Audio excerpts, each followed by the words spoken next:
Class 10th। मैं आपका Rahul sir और आज एक बार फिर से आप लोगों के सामने लेकर आया हूं फिजिक्स का एक नया टॉपिक। बच्चों, मुझे उम्मीद है आपके प्री बोर्ड बहुत अच्छे जा रहे हैं और आपके रिवीजन भी बहुत अच्छे लेवल पे हो रहा है। बाकी अगर कोई डाउट है तो रेजोनेंस इंदौर आपके साथ अभी भी बना हुआ है, तो आपको कुछ नहीं करना है, हमारे साथ कंटिन्यूअसली हर एक वीडियो को फॉलो करना है। जो हम लोग गाइडेंस दे रहे हैं उसके अकॉर्डिंग आपको चलना है और आपके पूरे नंबर आने के चांसेस रहेंगे बच्चों। ठीक है, फिजिक्स की तो मैं गारंटी ले रहा हूं, अगर आप जितने मैंने टॉपिक्स कराए हैं वो कर लोगे तो फुल फिजिक्स का। ठीक है बच्चों, आज हमारा जो टॉपिक होने वाला है वो है डिस्पर्जन ऑफ लाइट, है ना। मेनली हम लोगों को पता है बच्चों, हमने लाइट में बहुत सारे टॉपिक को कवर कर लिया है। तो जिन बच्चों ने नहीं देखा है, जो बच्चे नए हैं अभी चैनल पे, वो पहले प्लेलिस्ट में से जाके उन सभी वीडियो को अवेल करें, इसके बाद आज के क्लास को कंटिन्यू करें। बच्चों मैं बता दूं, हम लोगों ने जस्ट इसके पहले जो वीडियो लेक्चर कवर किया है वो है आपका human I and it's defect, है ना। बच्चों आज जो हम लोग कवर करने वाला है उसमें दूसरा आपका जो है ह्यूमन आई वाले चैप्टर में जो है कि नेचुरल फिनोमेना से रिलेटेड जो भी टॉपिक है वो सभी आज हम कवर करने वाले हैं।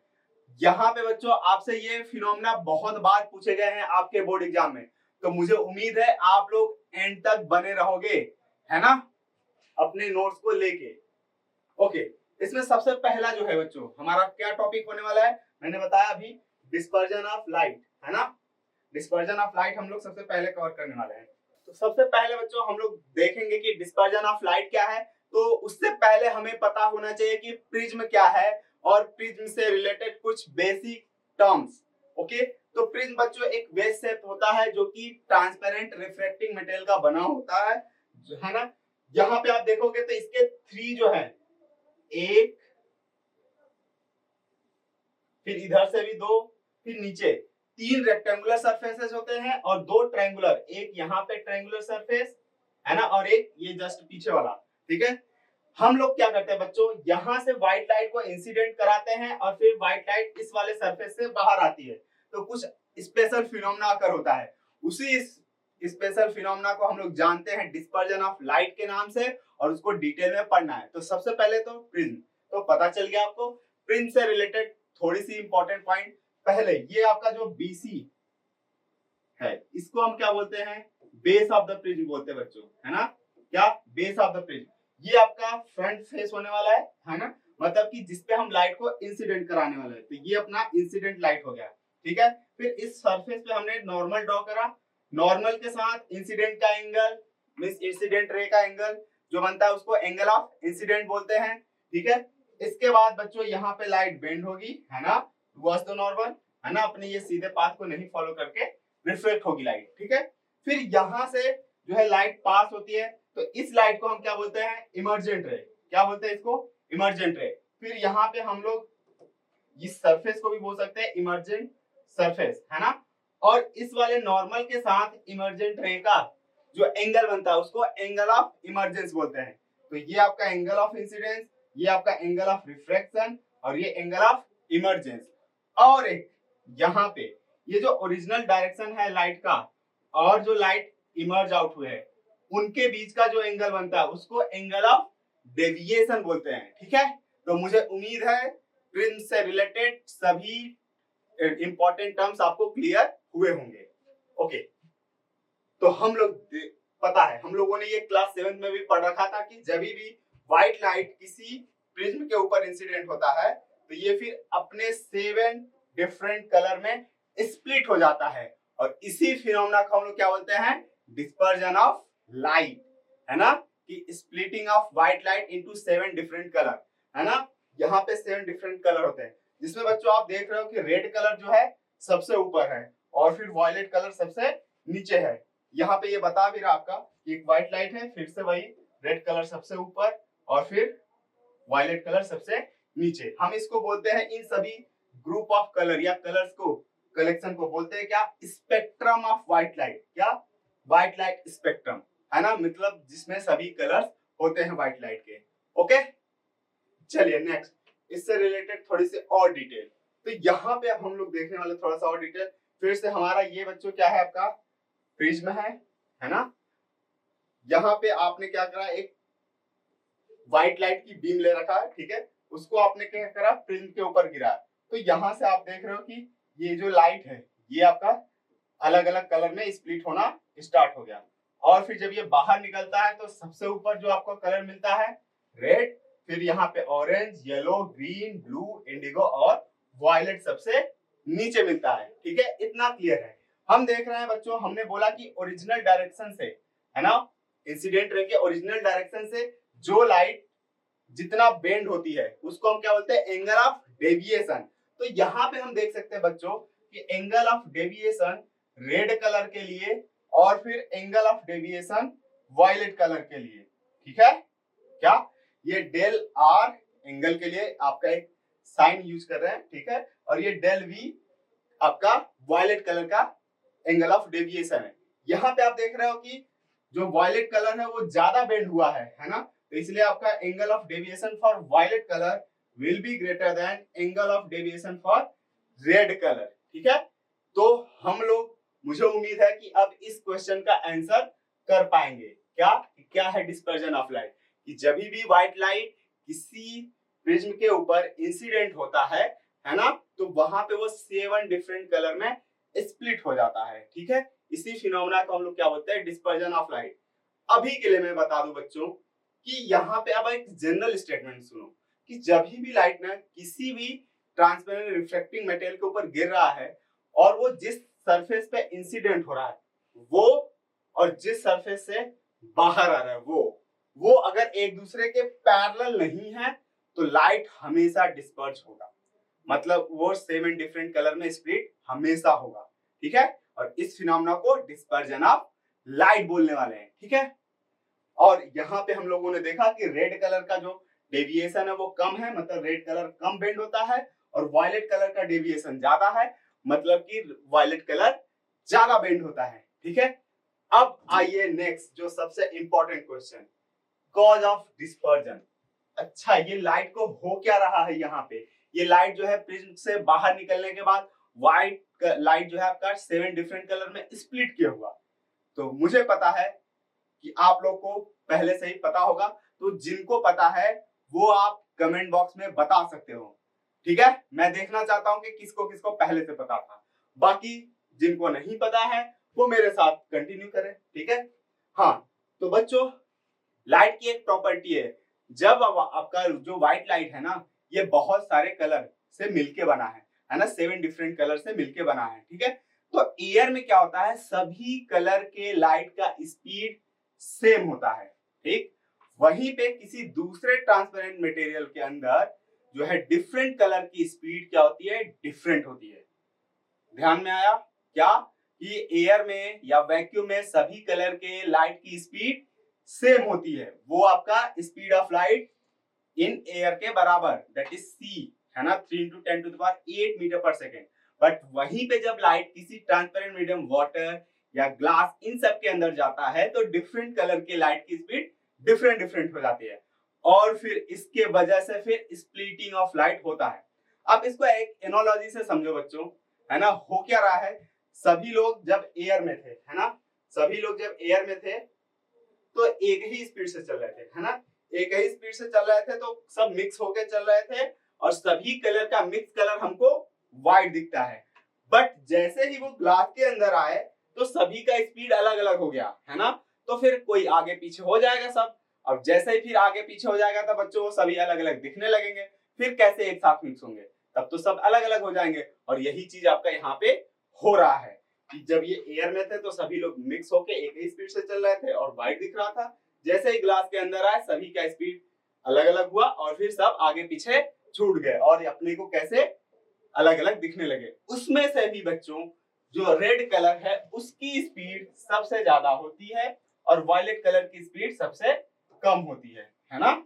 यहाँ पे रेड कलर की स्पीड VR से मैं दिखा रहा हूँ और वायलेट कलर की स्पीड VV से। तो रेड कलर की स्पीड ज्यादा होती है और वायलेट कलर की स्पीड कम होती है। अब इसकी वजह से आपका जो रेड कलर है वो कम बेंड होता है और वायलेट कलर ज्यादा बेंड होता है। कैसे सर, कैसे ये बोल दिया आपने?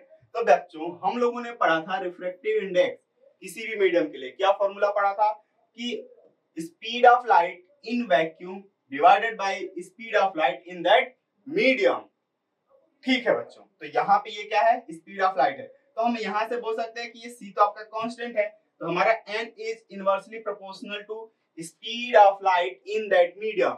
मतलब कि जिस भी कलर की स्पीड ज्यादा होगी उसके लिए वो मीडियम जो है कम रिफ्रैक्टिव इंडेक्स शो करेगा। क्या? कम रिफ्रैक्टिव इंडेक्स शो करेगा। तो हम लोगों ने देखा बच्चों कि रेड कलर की स्पीड क्या है, ज्यादा है वायलेट से, तो रेड कलर के लिए रिफ्रैक्टिव इंडेक्स क्या होगा, कम होगा। दिस इंप्लाइज कि रेड कलर के लिए रिफ्रैक्टिव इंडेक्स है ना, रेड कलर की स्पीड ज्यादा है और वायलेट कलर की स्पीड कम है, तो फिर रिफ्रैक्टिव इंडेक्स रेड कलर के लिए आपका क्या होगा, कम आएगा। जिसके लिए स्पीड ज्यादा उसके लिए रिफ्रैक्टिव इंडेक्स कम, तो रेड कलर के लिए रिफ्रैक्टिव इंडेक्स कम आएगा और वायलेट कलर के लिए रिफ्रैक्टिव इंडेक्स ज्यादा आएगा। तो फिर जब वायलेट कलर के लिए रिफ्रैक्टिव इंडेक्स ज्यादा है, तो मैंने पहले ही बताया था कि रिफ्रैक्टिव इंडेक्स डायरेक्टली प्रोपोर्शनल होता है बेंडिंग के, तो जिसके लिए रिफ्रैक्टिव इंडेक्स ज्यादा है वो ज्यादा बेंड करेगा। तो कौन ज्यादा बेंड करता है, वायलेट के लिए रिफ्रैक्टिव इंडेक्स ज्यादा है तो वायलेट ज्यादा बेंड करता है, रेड के लिए रिफ्रैक्टिव इंडेक्स कम है तो रेड जो है कम बेंड करता है सबसे। ठीक है, तो ये आप नोट कर सकते हैं कि वायलेट आपका जो है डेविएट होता है मोस्ट और फिर रेड जो है डेविएट होता है वो लीस्ट। ठीक है, तो मुझे उम्मीद है कि रिफ्रैक्शन मींस आपका डिस्पर्जन क्या होता है ये पता चल गया, क्यों होता है ये पता चल गया, फिर कौन ज्यादा बेंड होता है कौन कम बेंड होता है ये भी पता चल गया, और सबसे इंपॉर्टेंट क्वेश्चन की क्यों जो है रेड कम बेंड होता है और वायलेट ज्यादा बेंड होता है ये भी पता चल गया। तो मुझे उम्मीद है अब आपसे डिस्पर्जन से रिलेटेड कुछ भी पूछा जाएगा, कुछ भी लॉजिकल चीज पूछा जाएगा आप बता लोगे, है ना। यहाँ पे एक रिकॉम्बिनेशन ऑफ स्पेक्ट्रम, तो बच्चों हम लोग क्या कर रहे हैं, हम लोग पहले देख रहे हैं कि दो प्रिज्म है हमारे पास, क्या दो आइडेंटिकल प्रिज्म ले रहे हैं, ओके है ना, और एक को हमने सीधा रखा है यहाँ पे है ना बेस के अलोंग, और दूसरे को उल्टा करके इन्वर्टेड प्रिज्म करके रख दिया है ना, जिसका बेस जो है ऊपर होता है। ठीक है, एक बात मैं आपको बता दूं बच्चों, जो प्रिज्म होता है वो लाइट को हमेशा अपने बेस के ओर बेंड करता है। ठीक, याद रहेगा। तो ये आपका प्रिज्म है, विड्थ जिधर ज्यादा है ना उसी को बेस बोल रहे हैं। ठीक है, तो यहाँ से व्हाइट लाइट आया और ये डिस्पर्ज हुआ 7 डिफरेंट कलर में, तो ये अपना बेंड हुआ किधर की तरफ, बेस की ओर बेंड हुआ है ना।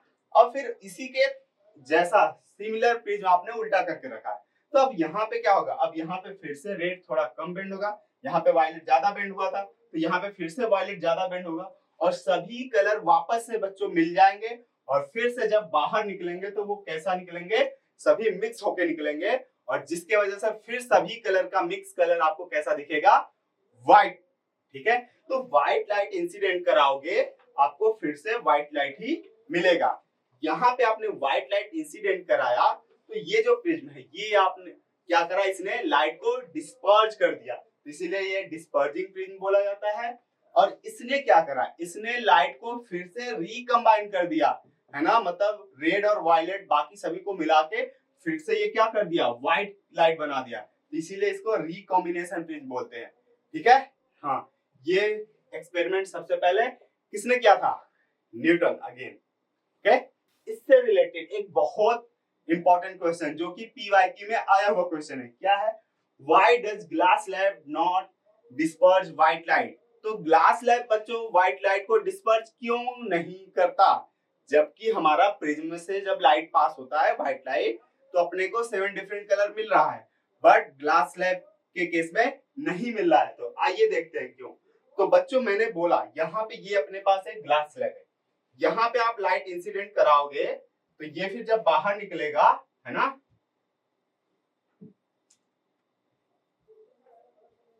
ये जब बाहर निकलेगा तो ये अगेन आपका देखोगे इसी तरीके से निकलेगा। ठीक है, ये डिस्पर्ज नहीं होगा, तो ऐसा क्यों, तो फिर से आप ध्यान से सुनो, मैंने पहला स्टेटमेंट क्या बोला था कि लाइट जिस सरफेस पे इंसिडेंट हो रहा है और जिस सरफेस से बाहर आ रहा है अगर वो दोनों पैरेलल हैं तो लाइट डिस्पर्ज नहीं होगा। तो ये सरफेस दोनों क्या है, पैरेलल है ना, जिसपे लाइट इंसिडेंट हो रहा है जिससे लाइट इमर्ज हो रहा है। अब ऐसा क्यों सर, तो बच्चों इसका मेन रीजन आप इसको देखो ना, यहाँ से आप इस ग्लास स्लैब को है ना दो पार्ट में ब्रेक कर लो, तो ये आपको कुछ दिख रहा है ना।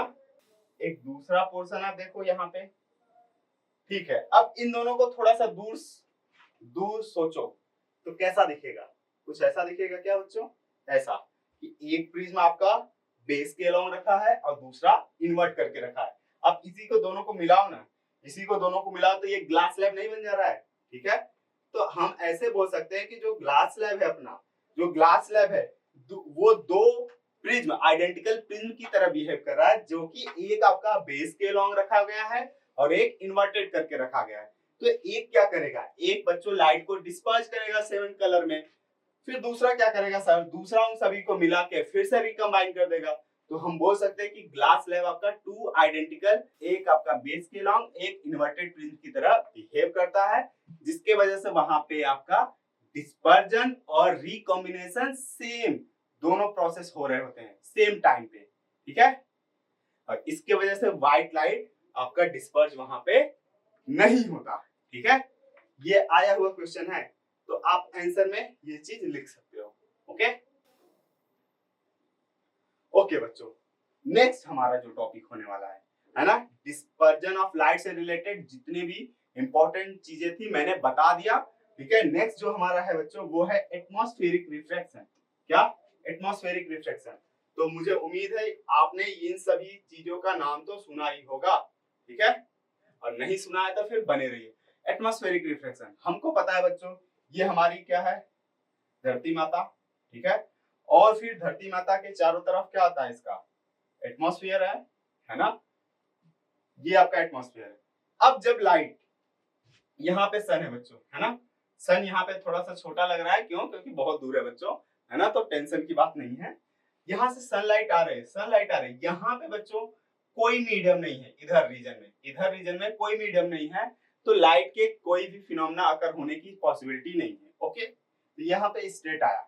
बट बच्चों जो एयर है वो वैक्यूम के हिसाब से थोड़ा तो आपका क्या है, डेंसर है ही है, मतलब स्पीड ऑफ लाइट वैक्यूम से थोड़ा सा तो कम होता ही है, तो इसका मतलब जो रिफ्रैक्टिव इंडेक्स होगा वो थोड़ा सा ज्यादा आएगा, और जब रिफ्रैक्टिव इंडेक्स थोड़ा सा ज्यादा आएगा तो इसका मतलब यहाँ से वैक्यूम से जब लाइट इसके एयर के अंदर आएगा तो मीडियम चेंज, और जहां पे मीडियम चेंज वहां पे क्या, रिफ्रैक्शन होगा। और लाइट अगर आपका मीडियम चेंज हो रहा है और ऑब्लिकली इंसिडेंट हुआ है तो फिर लाइट बेंड भी होगी, है ना।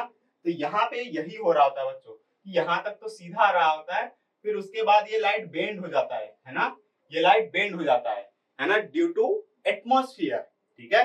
इसीलिए इसका नाम क्या है, एटमॉस्फेरिक रिफ्रैक्शन। क्लियर है ना। अब इसके वजह से बहुत सारे फिनोमेना अकर होते हैं फिर से एटमॉस्फेरिक रिफ्रैक्शन की वजह से, और सबसे पहला जो सबसे ज्यादा पूछे गया है क्वेश्चन वो है आपका क्या, हम लोगों ने बचपन में पढ़ा था कि ट्विंकल ट्विंकल लिटिल स्टार, है ना, कि जो हमारे स्टार्स होते हैं वो ट्विंकल करते हैं, बट जो प्लैनेट्स होते हैं, है ना, वो प्लैनेट्स ट्विंकल नहीं करते। यहाँ पे एक एग्जांपल ले रखा है प्लैनेट का जुपिटर, और यहाँ पे एक स्टार ले रखा है ना, कोई सा भी स्टार है, ठीक है। तो यहाँ से जब लाइट आ रही है तो स्टार ट्विंकल करता हुआ दिख रहा है, बट वहीं पे जब प्लैनेट है ना, जैसे हम विनस को देखते हैं शाम को हमको दिखता भी है बच्चों, आप देखोगे विनस को वेस्ट में शाम को बहुत अच्छा दिखता है, आप बता नहीं पाओगे कि वो स्टार है कि विनस है, इतना ज्यादा वो ब्राइट दिखता है, एकदम स्टार से भी ज्यादा चमकता हुआ, ठीक है। तो वो आपको ट्विंकल करता हुआ नहीं दिखता, तो इसके पीछे का क्या लॉजिक है। तो बच्चों फिर से हमारा जो एटमॉस्फेयर है उसका डेंसिटी क्या है, सेम नहीं है, ड्यू टू हम बोल सकते हैं कि टेम्परेचर डिफरेंस, है ना, अर्थ के अलग अलग जगह पे अलग अलग टेम्परेचर के वजह से अलग अलग एयर की डेंसिटी भी अलग अलग होती है, साथ में अर्थ का रोटेशन भी थोड़ा सा रोल प्ले करता है, जिसके वजह से जो अर्थ का पूरा एटमॉस्फेयर की डेंसिटी है वो यूनिफॉर्म नहीं है। तो पहला आपको ये बोलना है कि अर्थ की एटमॉस्फेयर की डेंसिटी सेम या यूनिफॉर्म नहीं है उसके वजह से। और दूसरा जो स्टार होते हैं वो बहुत दूर होते हैं बच्चों, बहुत दूर अपने से, है ना, अर्थ से, तो वहां से जो लाइट आ रही होती है हम ऐसे बोल सकते हैं कि वो लाइट एक सिंगल पॉइंट सोर्स की तरह है, मतलब एक बस छोटे से एक पॉइंट से आ रहा है लाइट, है ना, तो जो भी लाइट आ रहा है वो एक छोटे से पॉइंट से आ रहा है, ठीक है।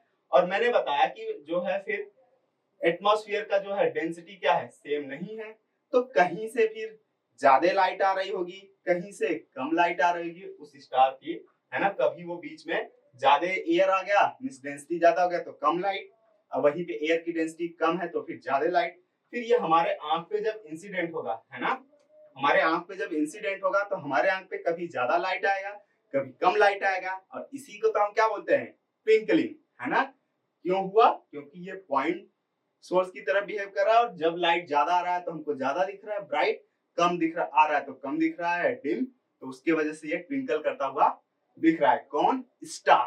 ठीक है, ओके। फिर सर प्लेनेट में क्या दिक्कत आ रही है? बच्चों प्लेनेट में ये है कि प्लेनेट पास में होते हैं, तो उसके ऊपर हम बोल सकते हैं कि बहुत सारे पॉइंट सोर्सेज है, एक यहाँ पे, एक यहाँ पे, एक यहाँ पे, एक यहाँ पे, एक यहाँ पे, ऐसे ऐसे बहुत सारे पॉइंट सोर्सेज हैं जहां से लाइट रेज निकल के आ रही है। ठीक है, आपके आंख पे, है ना, आपके आंख पे बहुत जगह से लाइट रेज निकल के आ रहे हैं। तो अब क्या होगा, अब आपका फिर से एटमॉस्फेयर की तो डेंसिटी आपका क्या है, यूनिफॉर्म नहीं है, तो किसी एक पॉइंट से जो लाइट रे आ रहा है ना, तो उसके बीच में फ्लक्चुएशन होगा कि वहां से कभी ज्यादा लाइट आएगा कभी कम। But at the same time बच्चों दूसरा भी तो इसके और भी तो पॉइंट है जहां से लाइट रे आ रहा है, तो फिर इस टाइम पे मान लेते हैं अगर यहाँ से कम आया तो यहाँ कहीं से ज्यादा आ रहा होगा, और भी इसी तरीके से है कि यहाँ से अगर थोड़ा कम आ रहा है तो और कहीं से ज्यादा आ रहा होगा। तो ओवरऑल सभी पॉइंट का हम मिला के बोल सकते हैं कि जो लाइट रे आ रहा है वो सभी का इंटेंसिटी क्या है, यूनिफॉर्म है, मिक्स है ना, और वो हमको एक जैसा दिखता है।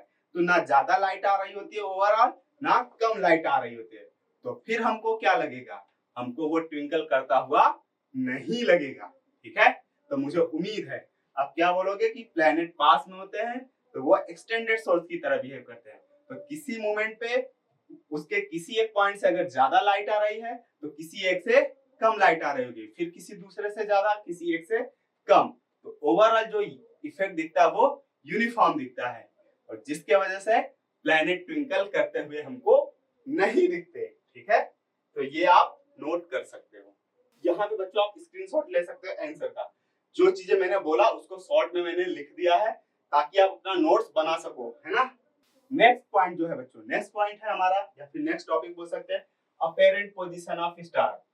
तो स्टार का जो पोजीशन है बच्चों, जो हमको जहां पे किसी एक टाइम पे हम स्टार को देख रहे थे, तो क्या उसका वो एग्जैक्ट लोकेशन है?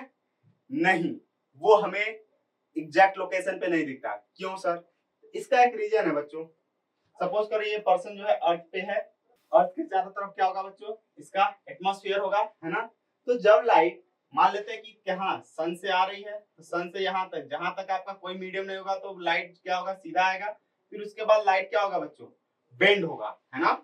ड्यू टू एटमॉस्फेयर लाइट क्या होगा, बेंड होगा। कब होता है? क्योंकि लाइट तुरंत शार्प बेंडिंग नहीं होती, क्योंकि जो है डेंसिटी अचानक से बहुत ज्यादा वेरी नहीं करती एयर की, है ना, वो थोड़ा थोड़ा थोड़ा थोड़ा चेंज होता है ना। ऊपर आने मींस हम बोल सकते हैं कि एटमॉस्फेयर से हम जैसे से नीचे आ रहे थे, ऊपर आपका कम डेंसिटी होता है एयर का, और जैसे से अर्थ सरफेस के पास आते हैं तो आपका डेंसिटी एयर का ज्यादा होता है। तो हम ऐसे बोल सकते हैं कि रिफ्रैक्टिव इंडेक्स ऊपर कम होता है, और फिर अर्थ के सरफेस के पास आते आते एयर की डेंसिटी ज्यादा होने की वजह से आपका रिफ्रैक्टिव इंडेक्स भी ज्यादा होता है, तो ज्यादा लाइट बेंड होगा सरफेस की ओर। तो यहाँ पे ये धीरे धीरे धीरे बेंड होके आ रहा है। बट हमको क्या लगता है, हमने तो सुना है कि जो लाइट है वो सीधी पाथ पे से चलती है, तो इस पर्सन को क्या लगेगा, इस पर्सन को लगेगा ये स्टार यहाँ नहीं, कहाँ, सीधे सीधे इसको यहाँ पे दिखेगा। तो जबकि स्टार आपका है यहाँ पे और दिख यहाँ पे रहा है, तो इसीलिए हम बोलते हैं कि ये आपका क्या है, स्टार का अपरेंट पोजीशन है। जहां पे वो है वहां पे नहीं, उसके कुछ ऊपर हाइट पे दिख रहा है। ठीक है, और ये किसके वजह से हो रहा है, एटमॉस्फेरिक रिफ्रैक्शन। फिर से एटमॉस्फेरिक रिफ्रैक्शन की वजह से एक और फिनोमेना आकर होता है। क्या? टोटल 4 हैं, 3 मैंने बता दिया, है ना। यहाँ पे एक आपका advance sunrise and delayed sunset, ये भी किसके वजह से होता है, अर्थ मींस अर्थ के पास जो एटमॉस्फेयर है उसके रिफ्रैक्शन की वजह से, एटमॉस्फेरिक रिफ्रैक्शन। ओके, यहाँ पे अर्थ है बच्चों, है ना, ये, और यहाँ पे एक पर्सन खड़ा है। ठीक है, ओके, ये आपका बच्चों लाइन है, होराइजन जिसको बोलते हैं। होराइजन का मतलब है जिस लाइन के नीचे अगर सन चला जाए तो फिर हमारे आंख पे जो सन की लाइट है वो नहीं आएगी, तो सन हमको नहीं दिखेगा। मतलब इस लाइन से नीचे सन है तो हमको नहीं दिखेगा, इस लाइन से ऊपर है तो सन दिखेगा। अगर ये मॉर्निंग का टाइम है तो हम बोल सकते हैं कि सन जो है धीरे धीरे धीरे धीरे होराइजन पे आएगा और फिर हम बोलेंगे सनराइज हो गया। ठीक है, तो सनराइज हो गया। ठीक है, जब ये होराइजन के ऊपर जाएगा। तो हम देखते हैं केस कि जो है बच्चों सन जो है ना होराइजन से जस्ट नीचे है तो क्या होगा। तो होराइजन से नीचे तो यहाँ से यहाँ तक तो लाइट क्या है बच्चों, सीधे आएगी। क्यों? क्योंकि यहाँ से यहाँ तक तो कोई मीडियम है ही नहीं है, तो लाइट तो सीधे जाएगी। बट जब बच्चों यहाँ पे आप देखो ये फिर क्या होगा, लाइट थोड़ा सा बेंड होना शुरू होगा। क्यों? क्योंकि यहाँ पे अर्थ का एटमॉस्फेयर आ गया और इसकी थोड़ी सी डेंसिटी कम है एज कम्पेयर टू सरफेस वाले, तो ये लाइट को थोड़ा सा बेंड करेगा। फिर आप देखो बच्चों यहाँ पे फिर डेंसिटी और ज्यादा हुआ तो ये लाइट को और बेंड किया।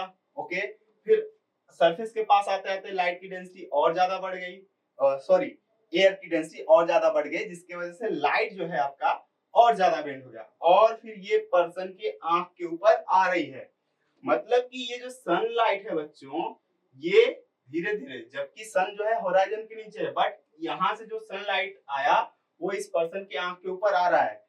मतलब ये सन आप इस पर्सन को दिख रहा होगा, तो ये क्या बोलेगा, ये तो बोलेगा कि पहले ही सनराइज हो गया, जबकि सन को यहाँ पे आने के बाद इसको दिखना था ना।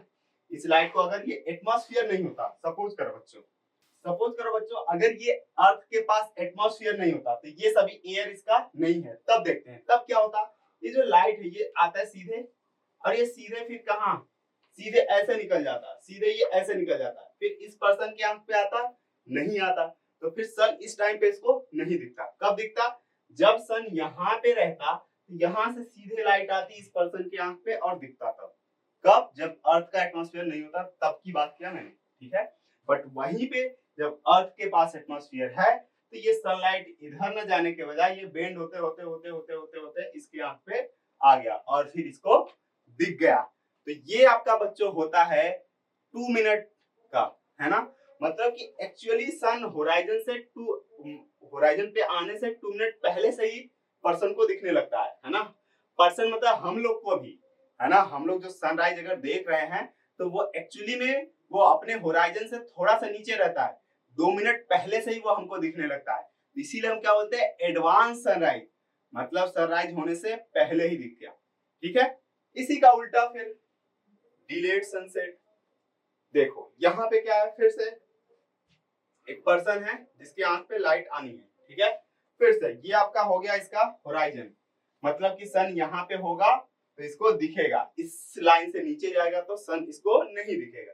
अब हमारे सन आते आते आते आते दोपहर से शाम होते होते यहाँ पे पहुंचा, तो यहाँ पे तो आपका दिख रहा है। ओके, फिर जैसे ही सन यहाँ थोड़ा नीचे आया तो अब क्या हो रहा है, अब यहाँ पे आप देखो बच्चों, यहाँ से सनलाइट चला है ना, तो यहाँ से यहाँ तक तो सीधे आएगा, यहाँ से यहाँ तक तो सनलाइट सीधे आएगा, है ना। क्यों? क्योंकि यहाँ तक एटमॉस्फेयर नहीं है। बट अब यही यहाँ से सीधे ऐसे ऊपर ना जाके ये क्या होगा, जैसे ये एटमॉस्फेयर के अंदर आया तो ये थोड़ा थोड़ा बेंड होना शुरू होगा और थोड़ा थोड़ा बेंड होते होते होते इस पर्सन के आंख के ऊपर जा रहा है। तो ये आप देख रहे हो होराइजन से नीचे होने के बाद भी यहाँ से जो लाइट है वो इस पर्सन के आंख के ऊपर जा रही है। ये वाला कब होता, जब एटमॉस्फेयर नहीं होता तब ऐसा होता, बट एटमॉस्फेयर है तो इसकी वजह से लाइट बेंड हो गई, रिफ्रैक्ट हो गई और फिर इसको दिख रहा है।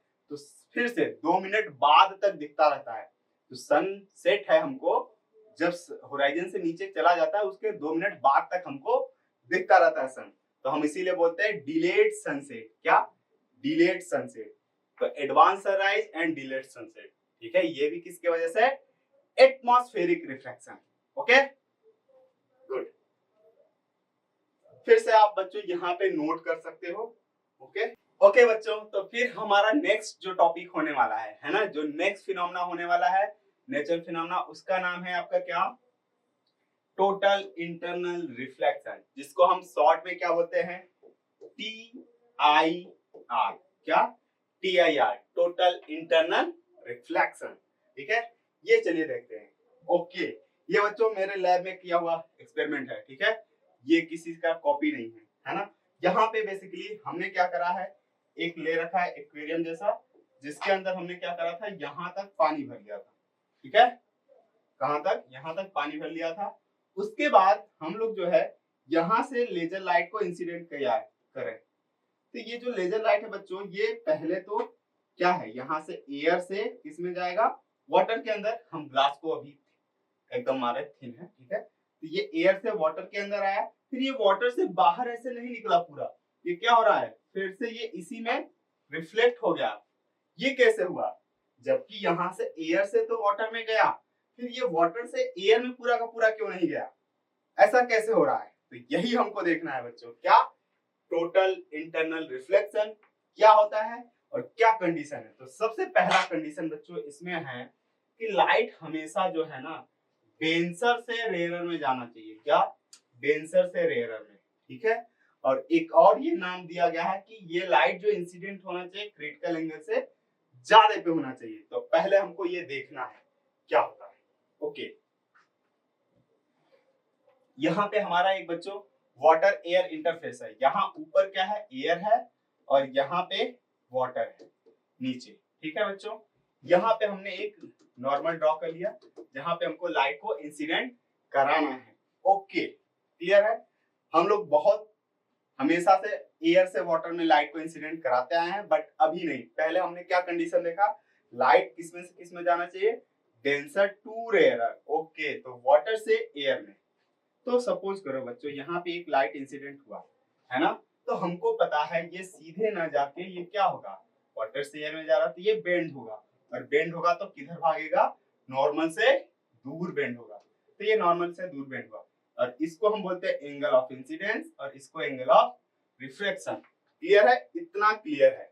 ओके, अब बच्चों अब हम क्या कर रहे हैं, इसी का जो एंगल ऑफ इंसिडेंस है वो बढ़ा रहे हैं। मतलब हम मान रहे हैं कि लाइट थोड़ा और ज्यादा एंगल पे इंसिडेंट हुआ है ना, ज्यादा एंगल पे, ये बच्चों और ज्यादा बेंड होगा। ओके सर, ठीक है। तीसरा हम देखते हैं, क्या हम और ज्यादा लाइट के एंगल को क्या कर रहे हैं, और ज्यादा बढ़ा रहे हैं। तो हम एक ऐसा स्पेशल केस लिए कि ये जो लाइट है ना, ये और दूर जाते जाते एक ऐसे केस पे कि ये लाइट जो है ना, ये सरफेस के क्या हो गया, पैरेलल, क्या, सरफेस के पैरेलल हो गया, ठीक है। इतने एंगल पे ये लाइट, पहले जैसे जैसे हम एंगल ऑफ इंसिडेंस बढ़ाएंगे, फिर ये लाइट और ज्यादा रिफ्लेक्ट होगा, है ना, एंगल ऑफ रिफ्लेक्शन बढ़ेगा।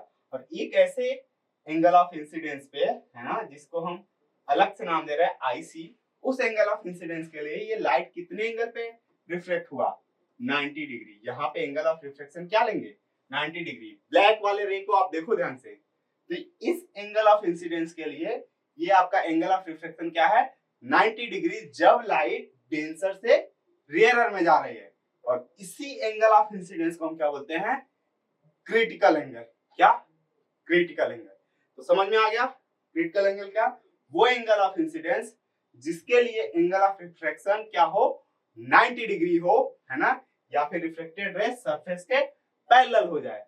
तो उस एंगल ऑफ इंसिडेंस को हम क्या बोलते हैं, क्रिटिकल एंगल। कई बार इसको सी से रिप्रेजेंट करते हैं, कई बार आई सी से रिप्रेजेंट कर रहे हैं, ये आपके ऊपर मैं छोड़ दे रहा हूं, जो मर्जी करे आप करो, उससे डोनेट करो, बस बता देना कि ये आपका क्या है, क्रिटिकल एंगल, ठीक है। ओके, अब बच्चों इससे थोड़ा सा भी अगर हम लाइट को और ज्यादा एंगल पे इंसिडेंट कराए, मतलब कि एक यहां पे मैं ले रहा, तो बच्चों अब हम क्या कर रहे हैं, लाइट को इससे थोड़ा सा, क्रिटिकल एंगल से थोड़ा सा भी ज्यादा एंगल पे इंसिडेंट कराएंगे ना, तो अब ये लाइट बच्चों उस एयर में ना जाके ये क्या होगा, वापस से उसी वाटर वाले मीडियम में ही क्या होगा, रिफ्लेक्ट हो जाएगी, है ना। फिर इसी फिनोमेना को हम क्या बोलते हैं, टोटल इंटरनल रिफ्लेक्शन। मतलब पूरी की पूरी लाइट अब एयर में नहीं जा रही है, ये किस पे, वाटर में ही आ जा रही, वाटर से गई और रिफ्लेक्ट होकर वाटर में आ गई, और इसी फिनोमेना को हम TIR बोलते हैं। तो अब बच्चों ये लाइट क्या हो रही है, रिफ्लेक्ट हो रहे हैं, तो फिर लॉज ऑफ रिफ्लेक्शन फॉलो होगा। मतलब ये जितने एंगल पे यहाँ पे इंसिडेंट हुआ होगा, फिर ये उतने एंगल पे ये क्या होगा, रिफ्लेक्ट भी होगा, है ना। फिर ये आपका एंगल आई बोल सकते हो, ये एंगल आर बोल सकते हो, ये आपका नॉर्मल है, ठीक है। तो यहाँ से बस आपको ये चीज नोटिस करना है कि क्रिटिकल एंगल क्या होता है और TIR क्या होता है, कि जब लाइट डेंसर से रेयरर में जाए और अगर लाइट क्रिटिकल एंगल से ज्यादा, क्या, इस वाले एंगल से ज्यादा पे इंसिडेंट होगा, तो वो वापस उसी डेंसर मीडियम में रिफ्लेक्ट बैक हो जाता है। इसी फिनोमेना को हम क्या बोलते हैं, TIR। ओके, चलिए इससे रिलेटेड फिर से यहाँ पे हमने एक एग्जांपल और आप देख सकते हो, ये वाटर और ये एयर है ना, वाटर एयर। यहां से आप देखो ये पहले तो अवे फ्रॉम द नॉर्मल गया है, फिर इस एंगल के लिए यहाँ पे थीटा सी बोल दिया है, मैं बोला IC बोल लो, थीटा सी बोल लो, इस पे आपका ये क्या है, क्रिटिकल एंगल बोला जाएगा। इससे थोड़ा सा आप एंगल बढ़ाओ तो ये वापस से इसमें डेंसर में ही रिफ्लेक्ट बैक हो जाएगा, और इसी चीज को हम TIR बोलते हैं। ठीक है, ओके, यहाँ पे आप डेफिनेशन नोट कर सकते हो, ये रहा आपका TIR का डेफिनेशन और ये रहा क्रिटिकल एंगल का डेफिनेशन। ठीक है, दोनों आप नोट कर लोगे, है ना। मैं पहले बता दे रहा हूं, जिन्होंने नोट करा है तो उसको नोट करने की जरूरत नहीं पड़ेगी, जिन्होंने नहीं करा तो वो नोट कर ले। ठीक है, ओके। TIR से रिलेटेड बहुत सारे फिनोमेना हमारे आसपास होते हैं, है ना। 12th में आप जाओगे तो बच्चों पढ़ोगे ऑप्टिक्स के अंदर, यहाँ पे एक वर्किंग ऑफ पोरोप्रिज्म है ना, लाइट को हमको बेंड करना रहता है 90 डिग्री या फिर 180 डिग्री, तो हम पोरोप्रिज्म का यूज करते हैं। फिर स्पार्कलिंग ऑफ डायमंड, तो डायमंड बच्चों इतना ज्यादा शाइन करता है, वो क्यों करता है, वो भी बिकॉज ऑफ TIR। यहाँ पे देखो ना, यहाँ पे क्या होता है, ये लाइट इंसिडेंट हुआ है ना, तो पहले तो ये एयर से इसके अंदर डायमंड के अंदर आएगा, ठीक है, आया सर। अब अगर ये फिर से डायमंड से एयर में आना चाहेगा, तो मतलब डेंसर से रेयर में आना चाहेगा, तो क्या हो जाता है, डेंसर से रेयर आते वक्त फिर लाइट क्या होगी, फिर अगर वो क्रिटिकल एंगल से ज्यादा है तो वो वापस उसी मीडियम में रिफ्लेक्ट बैक हो जाएगी। ठीक है, तो ये डायमंड के अंदर ही क्या होती है, रिफ्लेक्ट बैक होती है, फिर ये ऐसे घूमते घूमते आपकी तरफ ही आती है, तो आपके तरफ ज्यादा लाइट आती है, तो फिर आपको कैसा शाइनी वो दिखेगा ही। ठीक है, इसका एक और यूज होता है आपका ऑप्टिकल फाइबर में, है ना। तो ऑप्टिकल फाइबर को भी फिर इस तरीके के मटेरियल से बनाया जाता है, इसके जो आपका सेंटर रीजन है ना, इसके सेंटर रीजन में जो मटेरियल हो वो उसकी जो है रिफ्रेक्टिव इंडेक्स ज्यादा हो, और जो सरफेस पे हो, है ना, जो सरफेस पे मटेरियल हो वो कम हो, तो फिर लाइट जब इस पे इंसिडेंट होगी तो वो डेंसर से फिर से रेयर में आएगी, तो ये वापस से इसी में घूमते घूमते टहलते टहलते जाएगी, है ना, बाहर निकलेगी ही नहीं। ठीक है, तो फिर से आपका TIR हो रहा होगा यहाँ पे, है ना। तो ये सभी आपका डायमंड, बाकी आपका ऑप्टिकल फाइबर, फिर और भी है आपके जो आपका एयर बबल किसी वाटर सरफेस के अंदर बनता है या वाटर के अंदर बनता है एयर बबल, ठीक है, तो वहां पे वो शाइनी दिखता है, वो भी बिकॉज ऑफ TIR। आपको एग्जांपल बस नाम याद रखने हैं, डोंट वरी, आपसे उस फिनोमेना से रिलेटेड बहुत डिटेल में कुछ भी नहीं पूछा जाएगा। ठीक है, इवन बस हम लोग बच्चों ये TIR पढ़े मेनली है ना रेनबो के लिए, है ना, जो रेनबो फॉर्मेशन होता है उसमें भी आपका एक जगह TIR फिनोमेना हो रहा होता है, उसी के लिए हमने ये मेहनत किया। ठीक है, तो आइए चलिए स्टार्ट करते हैं वो टॉपिक की। क्या, हाँ, यहाँ पे आपका TIR से रिलेटेड कुछ इंपॉर्टेंट पॉइंट है ना, यहाँ पे बोल रहा है कि during total internal reflection of light the whole light is reflected back, है ना। तो जो आपका जितना, अगर आपका पूरी की पूरी light angle of means critical angle से ज्यादा पे इंसिडेंट हुआ है, तो वो पूरी की पूरी लाइट ही डेंसर मीडियम में रिफ्लेक्ट हो जाती है। ठीक है, दूसरा sir, greater the wavelength will be critical angle greater, है ना।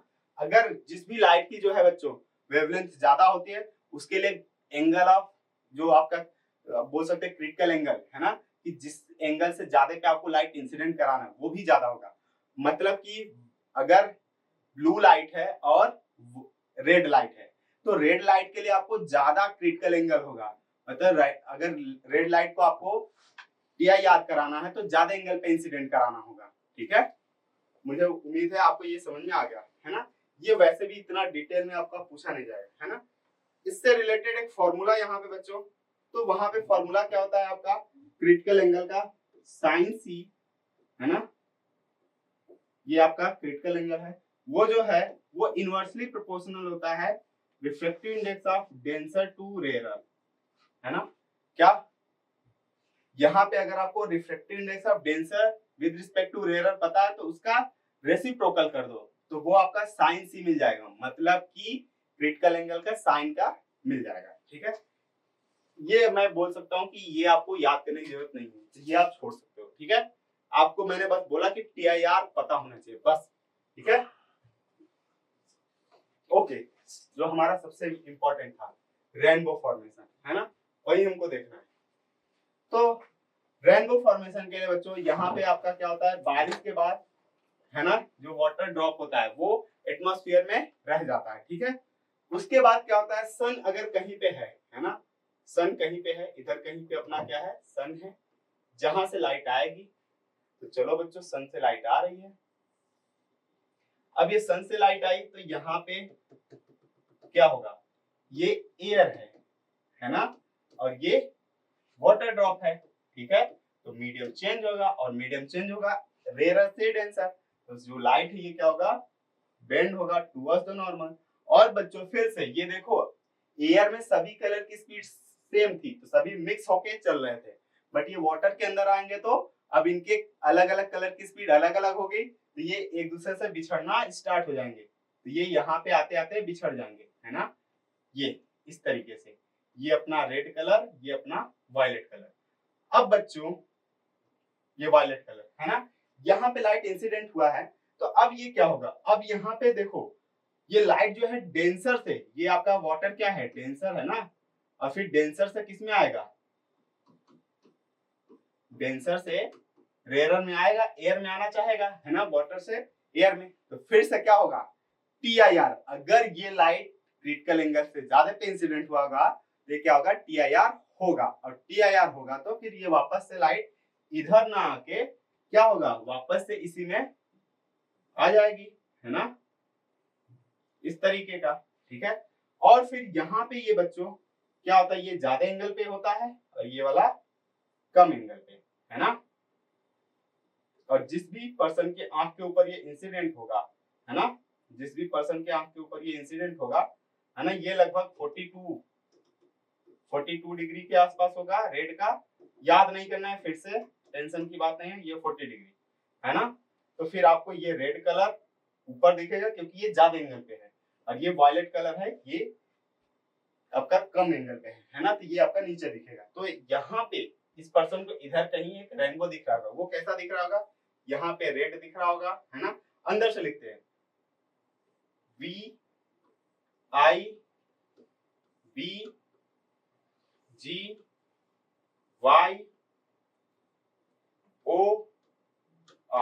ठीक है, तो आपको वायलेट जो होगा, है ना, वो अंदर साइड में दिखेगा और रेड एकदम बाहर साइड में, और इस रेनबो का नाम क्या रखते हैं हम, प्राइमरी रेनबो। क्या, प्राइमरी रेनबो, है ना, जिसमें कि रेड आपका बाहर साइड है और वायलेट अंदर साइड है।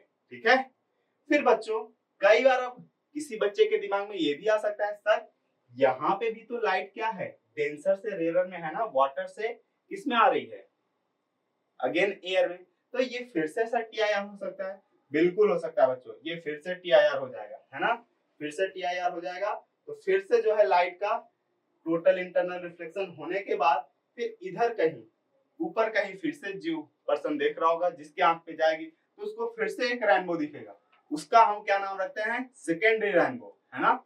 आइए मैं इसको एक और अच्छे डायग्राम में से दिखाता हूँ, है ना, यहाँ पे आप देखो वही चीज मैंने दिखाया, ये सनलाइट आया, फिर यहाँ पे रेड ऊपर और ये वायलेट, है ना, ठीक है, फिर ये आपका रेड देखो बच्चों ज्यादा एंगल पे इंसिडेंट हुआ है, और फिर वायलेट कम, इसीलिए आपको रेड जो है ऊपर दिखेगा, है ना, प्राइमरी रेनबो में रेड ऊपर दिखेगा और फिर वायलेट नीचे दिखेगा। यहाँ पे आप देख सकते हो ये प्राइमरी रेनबो है, रेड ऊपर और वायलेट नीचे, ठीक है, और वहीं पे सेकेंडरी रेनबो में वायलेट ऊपर दिखेगा आपको, और फिर ये वायलेट ऊपर और फिर रेड नीचे दिखेगा इनर साइड में, है ना, ये आप देख सकते हो इस वाले डायग्राम में, प्राइमरी रेनबो सेकेंडरी रेनबो। और बच्चों प्राइमरी रेनबो में एक ही बार TIR हुआ है, जिसकी वजह से जो लाइट की इंटेंसिटी है वो ज्यादा होती है, इसीलिए हमको ब्राइट दिखता है, और वहीं पे आपका जो सेकेंडरी रेनबो है उसकी जो इंटेंसिटी है वो कम होती है, क्योंकि 2 बार TIR होता है ना, वहां पे आपका जो लाइट की इंटेंसिटी कम हो जाती है, जिसकी वजह से ये थोड़ा सा डल दिखता है। बच्चों मैं फिर से बता रहा, आपको एंगल वेंगल याद करने की जरूरत नहीं है, बहुत ज्यादा डिटेल में पूछा जाएगा तो आपका रेनबो कैसे फॉर्म होता है वो पूछा जाएगा, और फिर किस वाले रेनबो में, इस प्राइमरी रेनबो में कौन सा कलर ऊपर होता है मतलब रेड, कौन सा कलर इनर साइड में होता है मतलब कि वायलेट, बस इतना कुछ पूछा जाएगा, है ना। यहाँ पे आप ध्यान से ये वाला स्लाइड का अच्छे से नोट्स बना लेना। हाँ बच्चों, ये पूछा गया कि कई बार यहाँ पे पूछता है कि कितनी बार रिफ्लेक्शन हुआ, तो एक बार लाइट यहाँ पे रिफ्लेक्ट हुआ है, रिफ्लेक्शन 1, एक बार लाइट यहाँ पे रिफ्लेक्शन हुआ है, रिफ्लेक्शन 2।